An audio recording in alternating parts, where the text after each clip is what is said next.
Criada como desdobramento da CPI da Covid-19 no Senado, a Frente Parlamentar do Observatório da Pandemia fará hoje a primeira reunião. Brasília, Luciana Verdolim.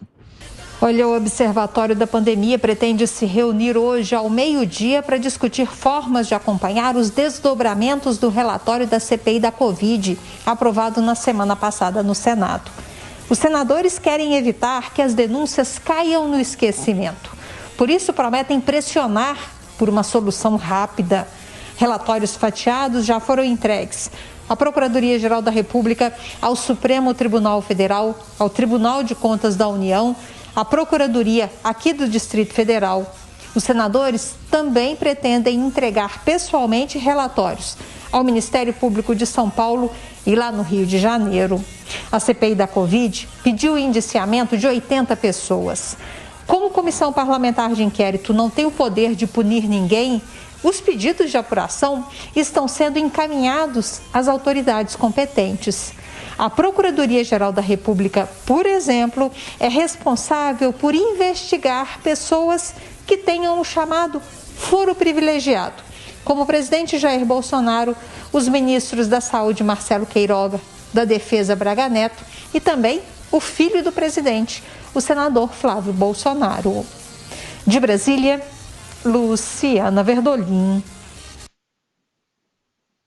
É que eles não mencionam ficar de olho no presidente do Consórcio Nordeste, nos outros governadores, prefeitos aí apontados como tendo desviado o dinheiro da saúde, dinheiro que deveria ter sido destinado à pandemia, gastaram o dinheiro, compra de respiradores que nunca foram entregues, máscaras, todo tipo de equipamento superfaturado. Nesses eles não estão de olho, mas montaram um observatório da pandemia preocupado com os holofotes sobre si mesmos. É isso que eles querem. Fizeram toda aquela pompa e cerimônia para entregar o relatório para o PGR, para entregar o relatório para o presidente do STF. Eles querem o tempo todo estar na mídia e manter a narrativa que colocaram em 1000 e tantas páginas lá, e que a gente sabe que a maior parte desse falatório todo ali que foi transcrito pelo senador Renan Calheiros, relator da CPI, não vai nem ser considerada, porque é mais narrativa mesmo do que prova ou, ao menos, indício de fatos concretos que mereçam ser investigados.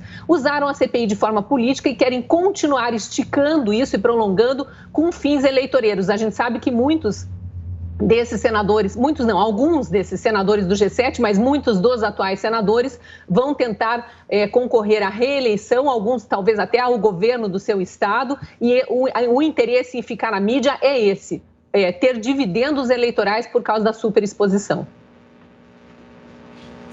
Não há só falatório, há muitos indícios de crimes que de fato aconteceram ali numa lista de pelo menos 40 investigados, e agora esses indícios podem efetivamente serem considerados pelos canais apropriados de investigação, não é? Uma investigação judicial, uma investigação legal. A Procuradoria-Geral da República, por exemplo, abriu de forma muito protocolar e burocrática uma notícia de fato, que é uma investigação, uma apuração preliminar, ou seja, a investigação antes da investigação contra 13 desses pedidos de indiciamento, pessoas que tiveram pedidos de indiciamento e têm foro privilegiado. São ministros, são deputados e o presidente da República, Jair Bolsonaro. A partir daí, a Procuradoria-Geral da República decide se dá sequência ou não, se abre uma investigação ou não. Além da PGR, há também os Ministérios Públicos Estaduais, Ministérios Públicos Federais. A CPI ainda deve fazer essa peregrinação por São Paulo, já fez por Brasília, deve vir a São Paulo, ao Rio de Janeiro. São outras frentes de investigação. E ao abrir, ao instalar esse observatório da CPI, que é uma frente parlamentar, foi instalada na última quinta-feira,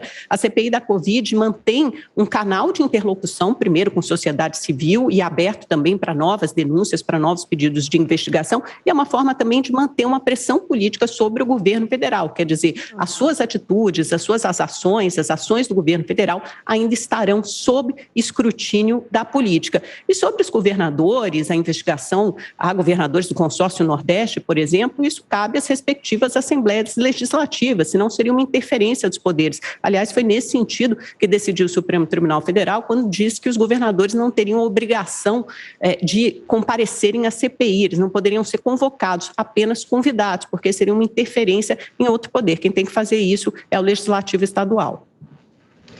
A vaidade. A vaidade é uma coisa fantástica, né? Eu até lembro aqui do filme O Advogado do Diabo, lá no finalzinho, né? O diabo disse, esse é o meu pecado predileto. E esses senadores estão aí, com as suas vaidades em alta. Agora eles inventam essa frente parlamentar para se manter na mídia, para continuar com os seus holofotes, sendo que a CPI, como diz a Amanda, tem indícios, mas é muito mais falatório do que indícios. Houve um caso de corrupção escabroso que essa CPI descobriu. Eu até agora estou assim, impactado.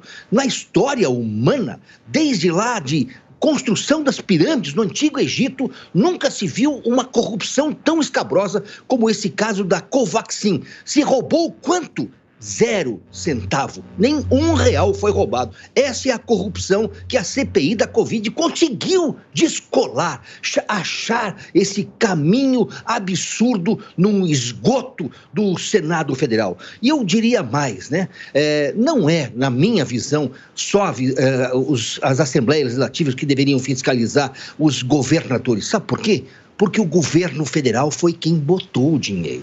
E é dinheiro federal. E seguir o dinheiro, follow the money, é obrigação, sim, do Senado. O Senado deveria ir a fundo, ver o quanto de dinheiro foi desviado pelos nossos governantes. Então, as vaidades continuam em alta e as mariposas continuam voando em volta dos holofotes de televisão Brasil adentro, nessa CPI que é uma verdadeira palhaçada.